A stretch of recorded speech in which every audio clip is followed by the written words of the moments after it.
I would like you guys to close your eyes. Visualize standing in a crowd, 14,000 people, screaming, shouting, reaching out to the stage, and begging for gallons of paint to be splashed into your face. That was my experience at Life in Color in Miami in December, and it sparked my interest in the genre of electronic music, dubstep. Dubstep gained a lot of popularity when it started being sampled by many popular artists like Britney Spears and Justin Bieber. That's recent. For myself, I started listening. Oh, well, did you listen to the radio on your way to class today? Did you hear the songs Don't You Worry Child, Scream and Shout, or I Cry? These songs are very popular at the moment, and they are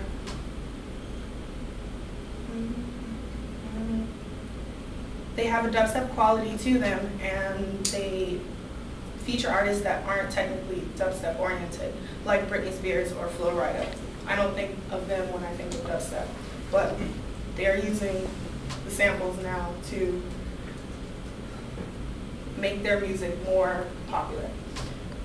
I got interested in the genre when I was hanging out with my friend who's a promoter in South Florida, and she introduced me to a concert that I went to, and it just piqued my interest in the subculture of dubstep.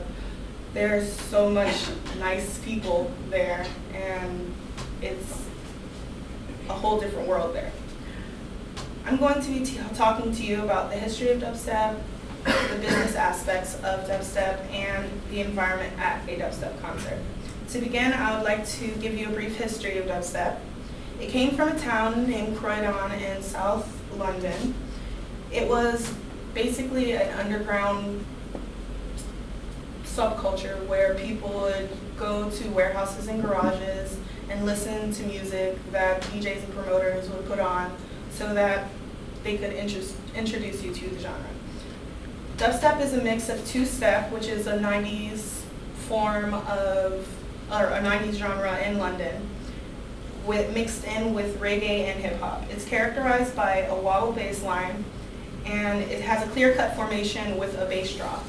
According to udubstep.com, dubstep historically has been comprised of a few sections: the intro, the bass drop, the main riff or midsection, and the outro. The second section, the bass drop, is what made dubstep so popular in the first place, and it is when the wobble bass is most prevalent. Mainstream dubstep started in 2006 with tempo record artist Scream, and it was brought over by Dave Q, which is David Quintiliani, and Joe Knight. Joe Nice is his DJ name, Joe Knight. And they were really heavy on the Croydon scene. Well, they were heavy in America, but they were watching the Croydon dubstep movement. The music that we listen to right now is termed by purists as brostep because of the more commercialized aspect of the music.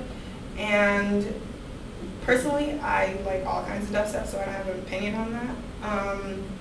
It's been uber popularized by artists like will.i.am and Swedish House Mafia. These are the type of music that you might hear on your radio in your car, basically. Now that you know a little bit about dubstep's history, now we should turn to how the popularity is transitioning into a lucrative business opportunity. There are festivals that bring in thousands of people, and some of them, like the Electric Daisy Carnival, Ultra Music Festival, or Identity Fest, have produced a lot of money. For the Electric Daisy Carnival, last year, they sold $40 million worth of tickets at $125 and up per ticket, and there were 300,000 people in attendance. For Ultra Music Festival in 2012, the early bird tickets sold out in 20 seconds, and the server crashed. And they sold they cost $149 for the early bird tickets, and it went up to $300.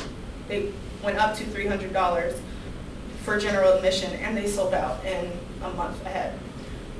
There was 165,000 people in attendance to the Ultra Music Festival. Skrillex, a Grammy Award-winning artist, has also been known to command $15 million for a festival.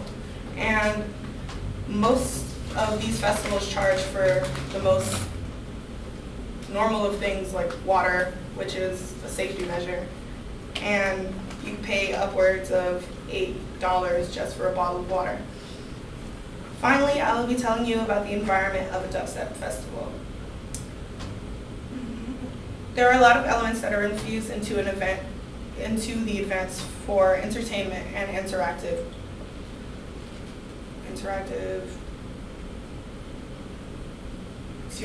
to be interactive, I guess.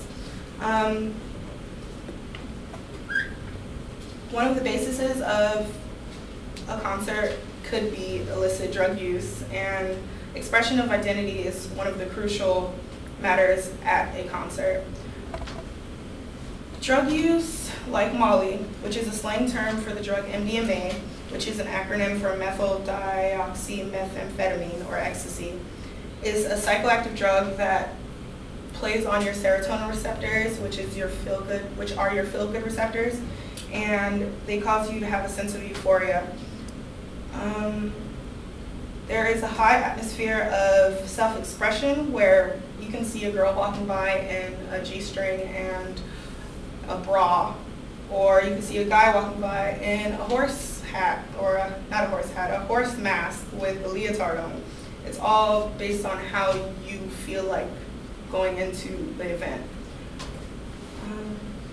According to the journal Leisure Studies, these alternative approaches to self-presentation through dress not only signify the distinct qualities of dance music spaces, but also demonstrate the wider role of clothing within youth cultural groupings as a marker of style and subcultural identity.